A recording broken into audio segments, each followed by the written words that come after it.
Good morning, everyone. Welcome to the First Unitarian Society of Milwaukee. I'm Reverend Jennifer Nordstrom, she, her, honored to serve this congregation as your senior minister. Our opening words this morning are excerpted from a poem by Matt Moberg. I think every human being eventually has a moment where they are standing outside in sweatpants that have lost the will to be pants, holding a trash bag, a divorce, a parking ticket, or some other receipt from the universe that says, surprise, this is part of it too. And then the sky bruises purple and the air touches your face like it knows your whole story.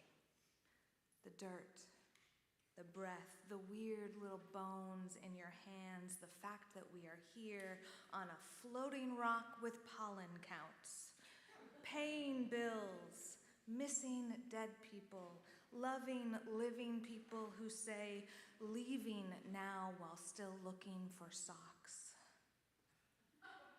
And still, the moon clocks in. No applause, no benefits, no note from management saying, great work being ancient and luminous again. Just the moon, working nights like a single mother with no applause, packing silver lunches for everything that still has to rise. Tell me that isn't holy. Tell me there is a better word than sacred for the way light keeps returning with no guarantee that we will actually stop and take note. I know people who believe in therapy, probiotics, tarot, 12-step meetings, manifestation journals, and waiting exactly 11 minutes before texting back so they do not appear emotionally available, even though their whole nervous system is standing in the driveway holding flowers. And underneath all of it, underneath every ritual, every doctrine, every smoothie with chia seeds, the prayer is the same. Please let me be loved. Please let me be forgiven. Please let this strange little life mean something. The older I get, the less use I have for certainty. Certainty has never made me pull over because the sunset looked like God dropped a jar of peach jam across the whole Midwestern sky and decided to be lazy and not clean up. Certainty has never made me gasp at rain on the hot pavement. Certainty has never found me in the cereal aisle holding Captain Crunch, suddenly remembering that everyone I have ever loved was made from stardust and hunger and a series of decisions we probably should have slept on. No, it has always been awe. Awe was the first church. Before steeples, before committees. Awe was there with its wild hair and its muddy feet saying, look, look again. Look until the looking becomes love.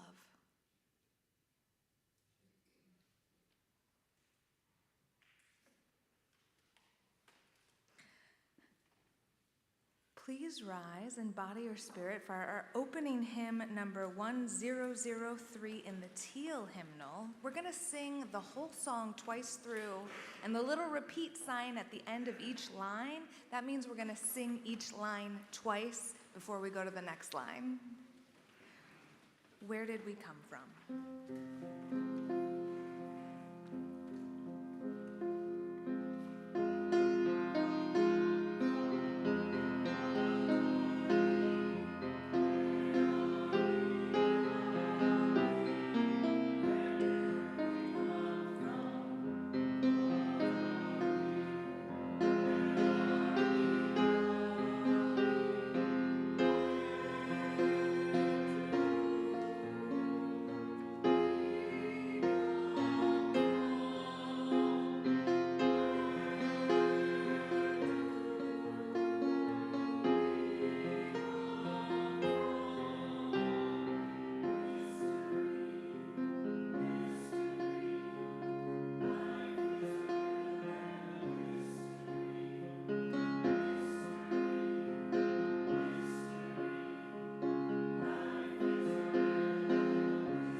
From cave drawings to the invention of the printing press and beyond, discover how a story has been told in many different ways from the past to today.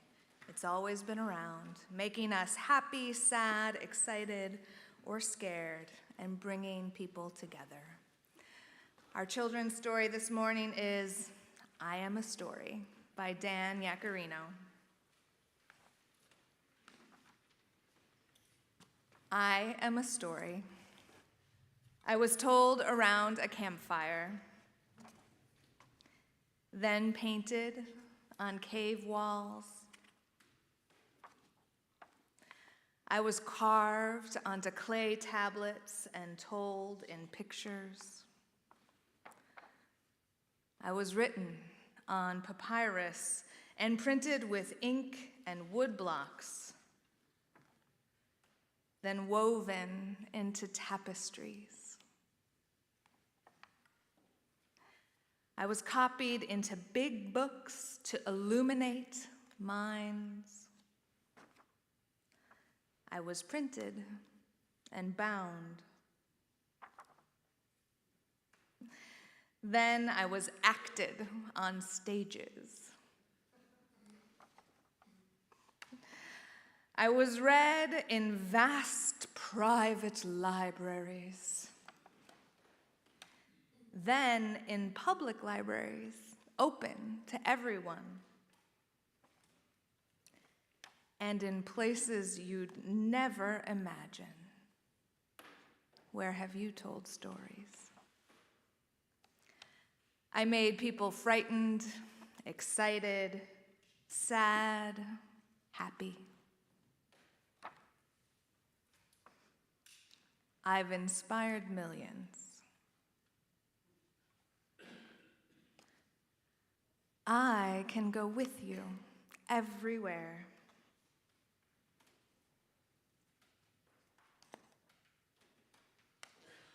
And I will live forever. The end.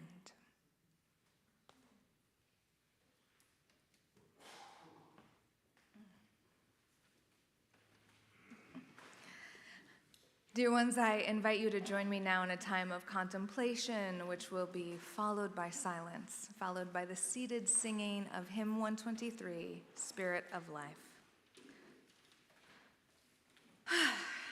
Take a moment to find yourself in your body, however you do that. It might mean you wiggle your toes or your fingers. Or maybe it means you find your spine and all the little nerve endings coming out of it. Maybe it means you turn your attention into your breath.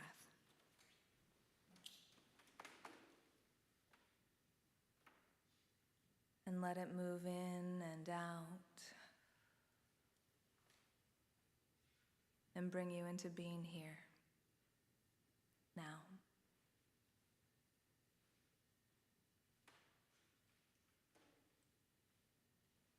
Spirit of life and love, Holy One of our being and our becoming, that which is sacred within, among, and beyond us. Let us center love in our living and in the stories we tell about it. Let those stories shape us with love into the new stories we're becoming. May we gather the pebbles of our past in hand, let them tumble over and through with us, colliding with hope and love and now, in order to make tomorrow. Holy One, may we choose well the stories we let shape us, becoming ever more agents for love in the world. May it be so.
Good morning, everyone.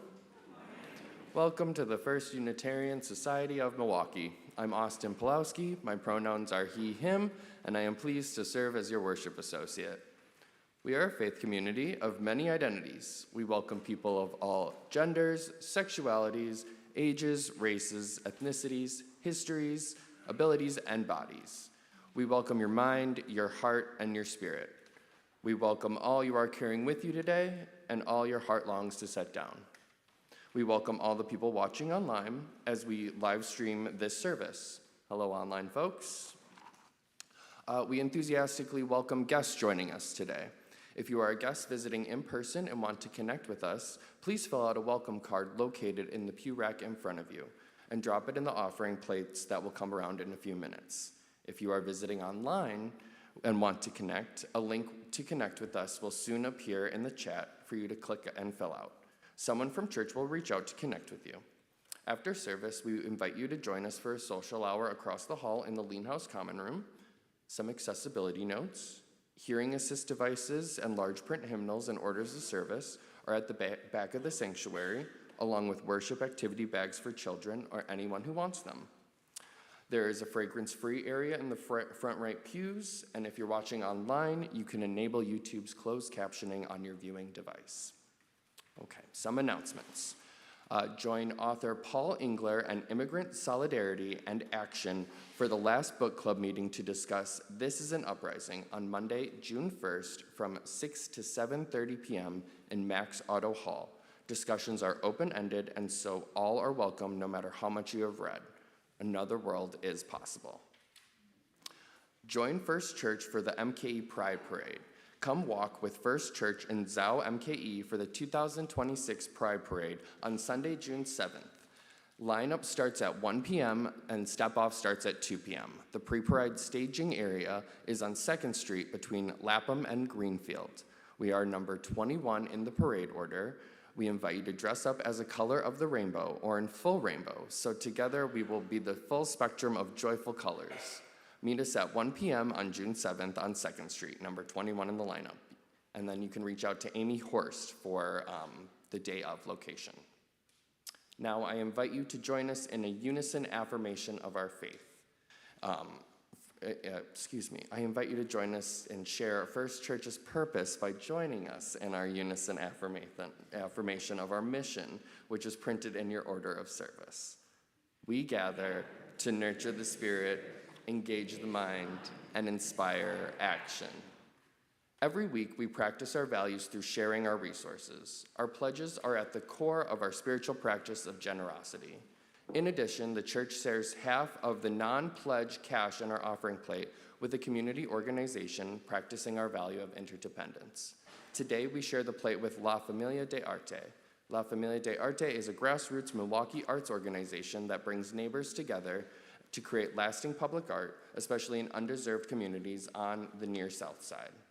The offering will now be greatly received as we sing seated hymn number 298, Wake Now My Senses. I invite all children, youth, and faith formation volunteers to sing the first verse, then follow Fiona to the Lean House Common Room and then downstairs for faith formation. If your child needs to check in, please join them. May the practice of giving bring us joy.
I've been thinking about institutions this week, which sounds very serious and scholarly, and I promise I will ruin that tone almost immediately.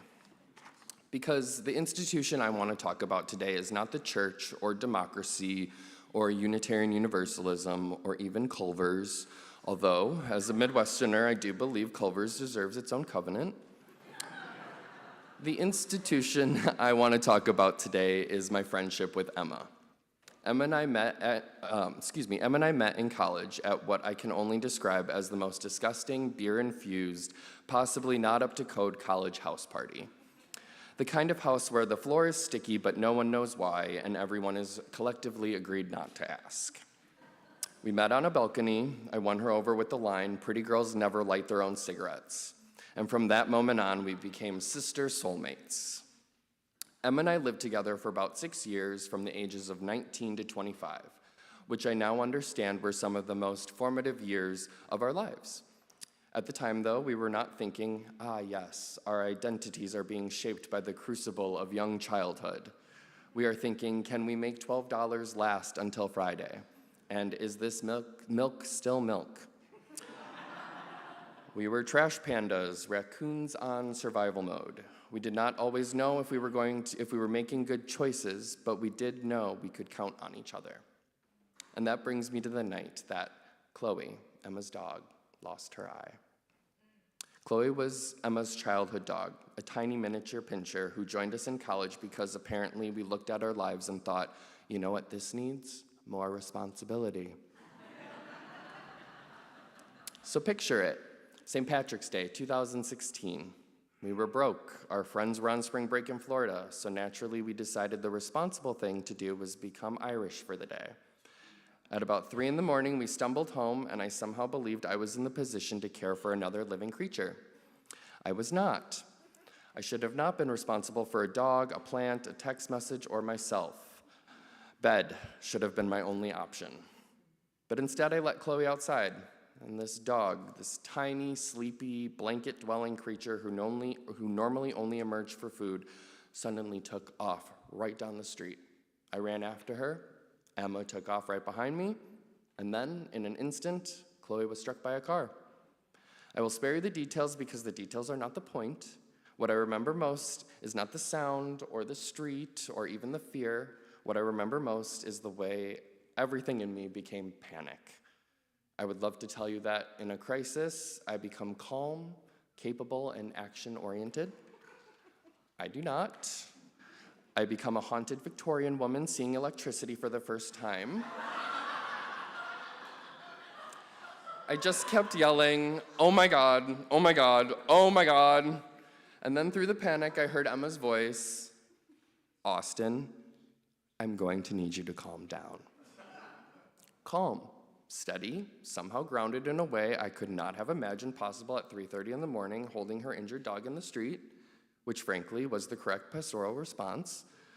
So there we were, drunk, broke, holding a badly injured dog who needed an emergency vet immediately. And then, as if sent by whatever questionable gods we believed in at this stage of our lives, a stranger in a minivan pulled over. He offered us a ride to the emergency vet. Another stranger who witnessed this entire scene thought, 2 very intoxicated young adults getting into a stranger's minivan at 3:30 in the morning. Absolutely not. So he came with us. And because of those strangers, Chloe made it to the vet. And in the end, Chloe lived. One eye down, but she lived. And she lived for a few good years after that. She never looked at me quite the same again. And to be fair, she had fewer options, but I loved that dog. And I will always love Emma, who never once blamed me for what happened, even though she absolutely could have. That night became a part of our story.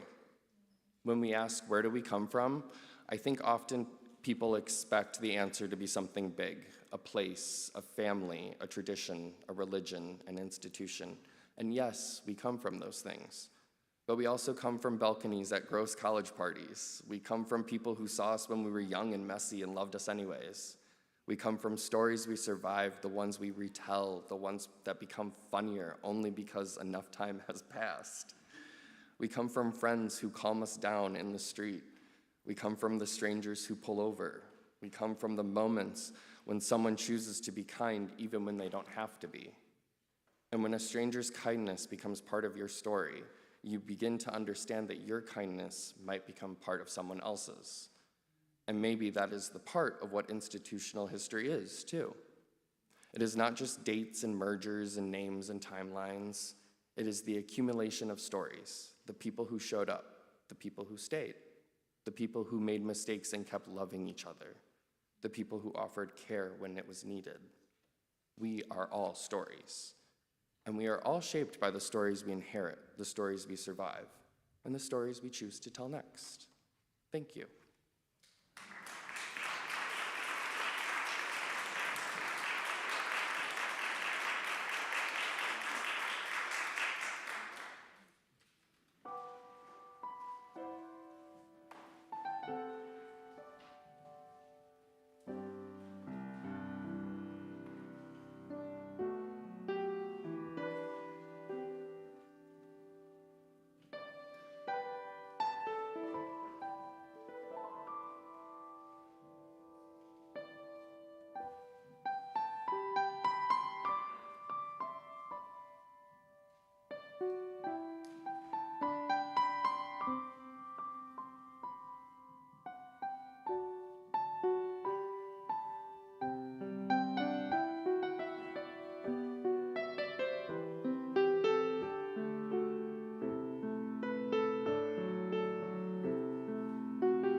Each of us arrives here today from 1,000 paths colliding to create this moment.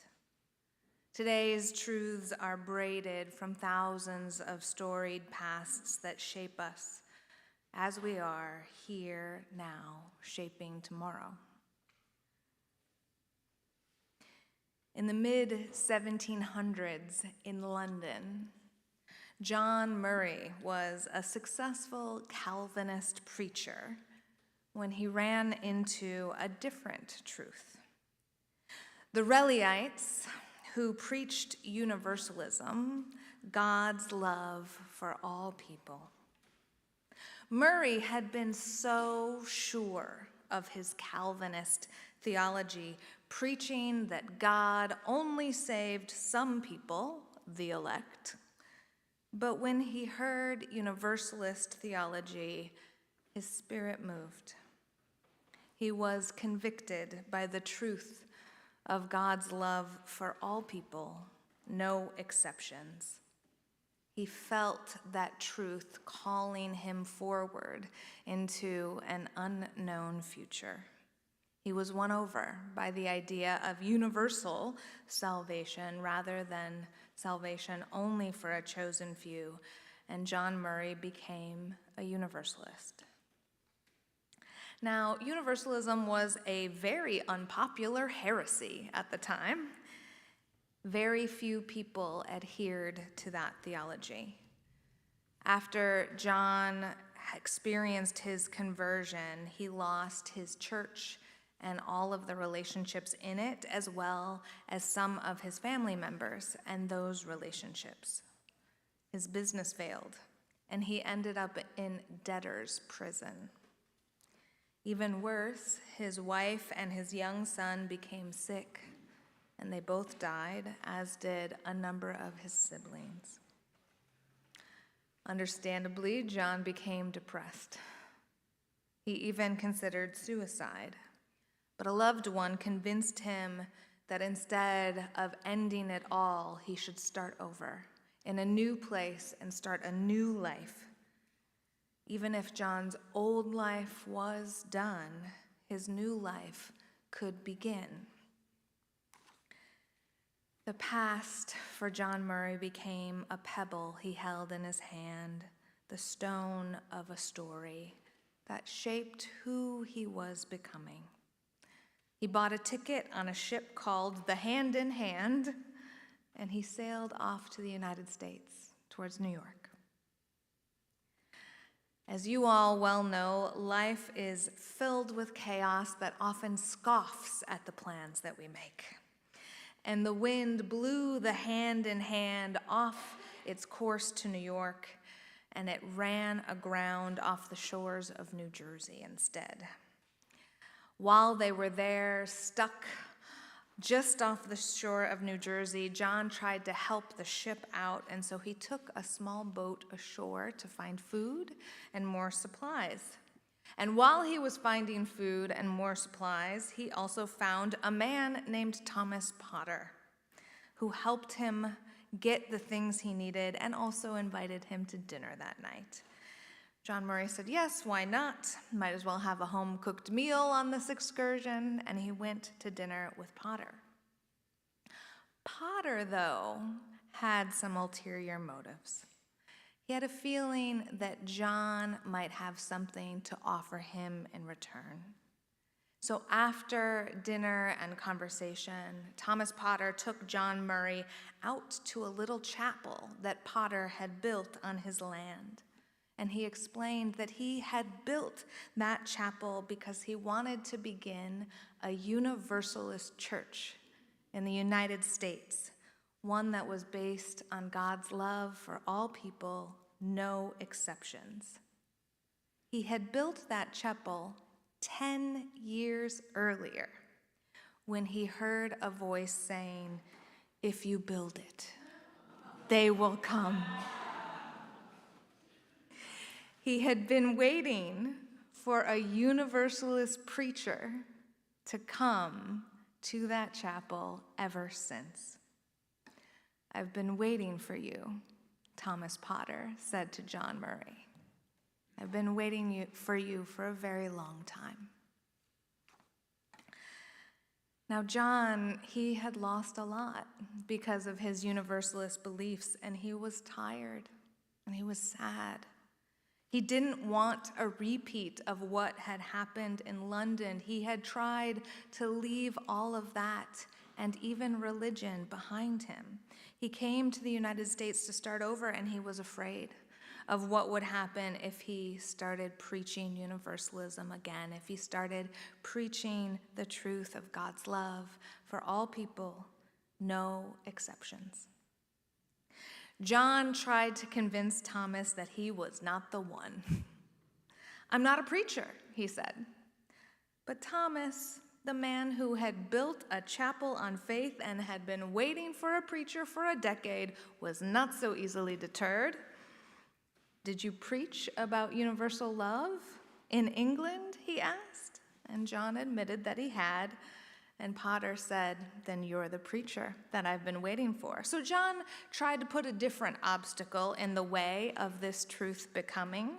He said, "I have to sail away with my ship. We're leaving tomorrow. I'll be gone before Sunday comes."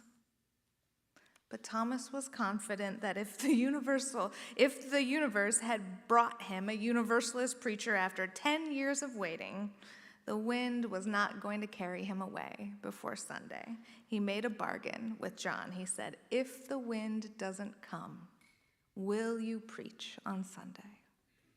"Fine," John said, "if the wind doesn't come."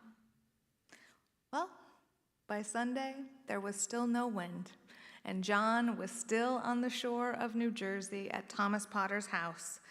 So, on Sunday, September 30th of 1770, John Murray preached the first Universalist sermon in the United States in Thomas Potter's chapel. The wind picked up right after church ended, and John got on his boat and sailed up to New England.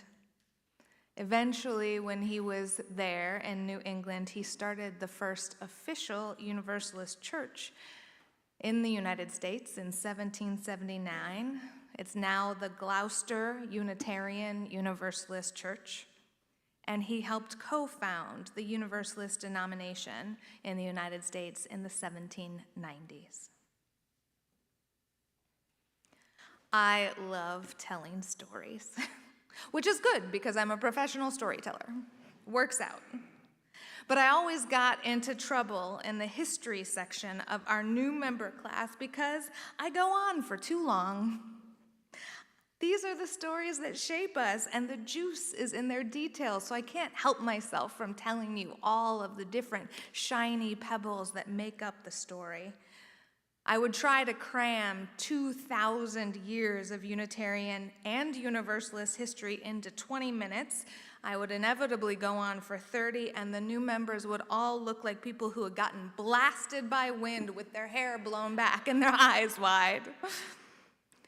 One of my dear UU colleagues solves this problem by just giving a timeline to everybody as a menu and saying, "Pick a story and I'll tell it to you. Come back for more later."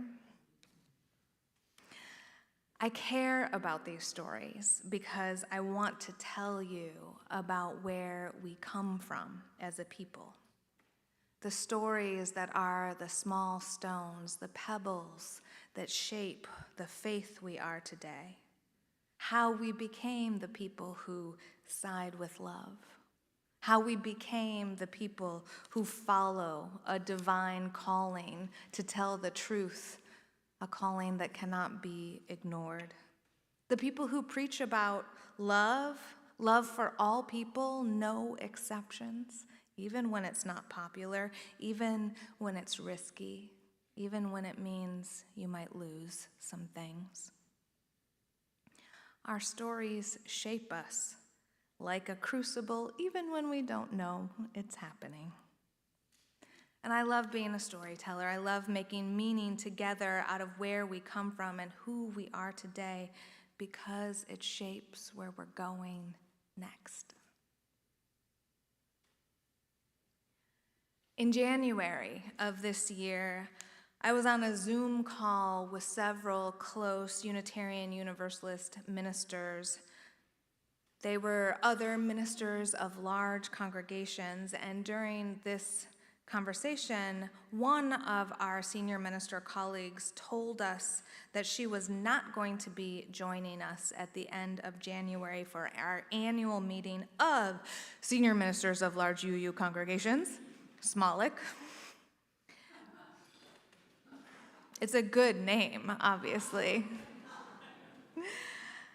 because she was serving as the senior minister of the First Universalist Church of Minneapolis, and you might remember what was happening in Minneapolis in January. This was about a week after ICE officers had murdered Renee Good, and the interfaith organization that this minister worked with for years was organizing an emergency interfaith protest of the horrific ICE catastrophe. The call to come to that protest was going out nationwide to all clergy, asking clergy to come and witness the federal abuse of our siblings and kin in Minneapolis and St. Paul. So my colleague and my friend, the Reverend Jen Crow, invited us to come join the witness with the First Universalist Church of Minneapolis. And then she got off the call because she had to go organize the food and the houses and the hospitality for all of those who were going to be coming in response to that call. I remember everything felt like it was happening so fast. The Interfaith Alliance that had put out the call for people of faith to come and witness did that call 1 week after Renee Good's murder and 1 week before the proposed dates of the actions. They were moving so fast, and I felt like the wind had blown back my hair. I felt a little exhausted and wide-eyed, and I wasn't even the one doing the organizing. A few pebbles of my own history were also tumbling together in my spirit. I did my internship in St. Paul, and my sister lives in Minneapolis. The Twin Cities were the crucible of my own ministry, and many of my beloveds still live there. When Renee Good was shot on the streets of Minneapolis, I wept. It felt so close to home. It felt like our neighbors. It felt like our family. And at the same time, that annual conference that Reverend Jen said she couldn't attend because she was preparing hospitality for the clergy who would come to Minneapolis, that Senior Ministers of Large UU Congregations Conference, SMALIC, it was scheduled for the exact same time as the trip to Minneapolis, and I was the president of SMALIC. I was supposed to lead the meeting, and it was my last one after 6 years of service as president. I had leadership obligations. After Reverend Jen left the Zoom to go prepare for the week of action, I sat there a little stunned. I blinked a few times, and I asked my other colleagues, most of whom were also in SMALIC's executive leadership, should we go? Should we go to Minneapolis and either cancel the SMALIC conference or let other people lead it? Or do we just advertise Minneapolis and still go lead SMALIC in this other place? One of my colleagues said we should do the latter. We should advertise the Minneapolis event and support it financially, and another person agreed. So I breathed a sigh of relief at not having to make last-minute changes on an already moving train of leadership commitments, but also I was unsettled. It felt like those pebbles were starting to rattle around inside of me. After the call, I went for a walk, and with every step, I remembered the story of our faith's response to Selma. In 1965, when Reverend Dr. Martin Luther King Jr. put out the call to religious leaders to come to Selma after the bloody Sunday march across Edmund Pettus Bridge, where so many civil rights leaders were harmed, Reverend James Reed of All Souls Unitarian Church, Washington, D.C., he answered that call and he traveled to Selma. He was one of among 3,000 people who made the second march across Edmund Pettus Bridge. It was 5 times as many people as the first march. Later that day, Reverend James Reed was murdered by segregationists. At the time, the Unitarian Universalist Association Board of Trustees was meeting in Boston. They had some major national leadership obligations, and they canceled their UUA board meeting and reconvened it in Selma to be part of the resistance to authoritarianism at that time. They attended Reverend James Reed's memorial service in Alabama, and President Lyndon Johnson finally introduced the Voting Rights Act to Congress the same day as Reverend James Reed's memorial service. A week after that, 30,000 people marched to Montgomery with Dr. King, including hundreds of Unitarian Universalists. On that day back in January, as I walked my little dog by the freezing cold lake, all those little pebbles of stories were rattling around inside of me. And with every step I took, I was convinced. I was convicted. That story shaped my body to point towards my values. At first, when Reverend Jen Crow invited us to Minneapolis, I did not say yes. But as the day wore on and I heard the pebbles of my own stories rattling within, I grew increasingly anxious until I couldn't stand the sound of my past anymore. I realized in the moment I needed to be part of the future. I realized I needed to go. And as soon as I said yes to that rattling call, the anxiety stopped, the pounding heart calmed, and I could breathe. I felt settled again. I called my closest collaborator on Smolleck's executive team, and I told her I need to go to Minneapolis. I can't stop thinking about Selma. And my heart is called to go. My colleague instantly said yes. Yes, absolutely. She had been hearing her own rattling pebbles. She said, "You go, email the group," which I did. And by the next day, she and 2 other members of our executive leadership team also made the decision to go to Minneapolis. More and more emails from other senior ministers came through the listserv saying, "I'm going to Minneapolis. I'll see you in Minneapolis. I'm going to Minneapolis." By the following week, when we reconvened in Minneapolis, over 200 Unitarian Universalist ministers were there, hosted by the Reverend Jen Crow and the First Universalist Church of Minneapolis. We were there to bear witness to our values of love for all people, no exceptions. Dear ones, we are living in tomorrow's history right now. The decisions we make today will shape that future, just as the stories from our past have shaped us. In order for us to get where we're going, to travel together to the vision of beloved community that we hold, where we actually live our value of love for all people, no exceptions, we have to make hard decisions right now. Hard decisions to show up for our promises, to take real risks, to put our money where our mouth is, and to let love be the center of our lives and our choices. Stories shape us.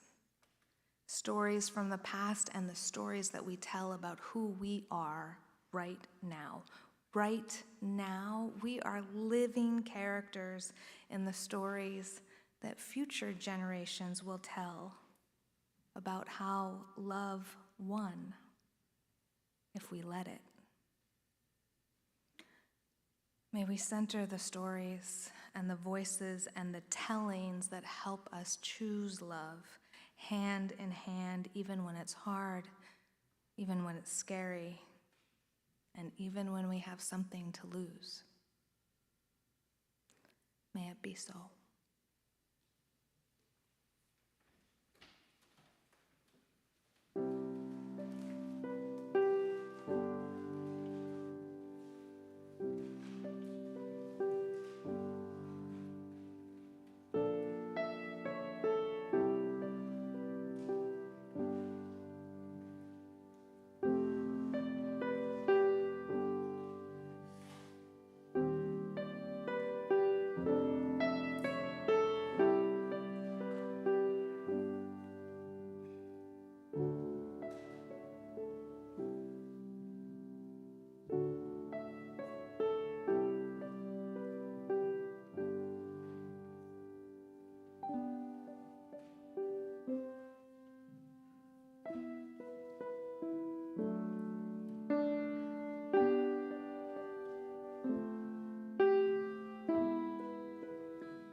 All kinds of stories shape us.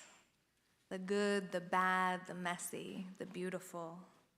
They rattle around in hand and heart. May we choose to let them shape us like an arrow pointing towards more love. May it be so. Will you please rise in body or spirit for our closing hymn number 114, Forward Through the Ages.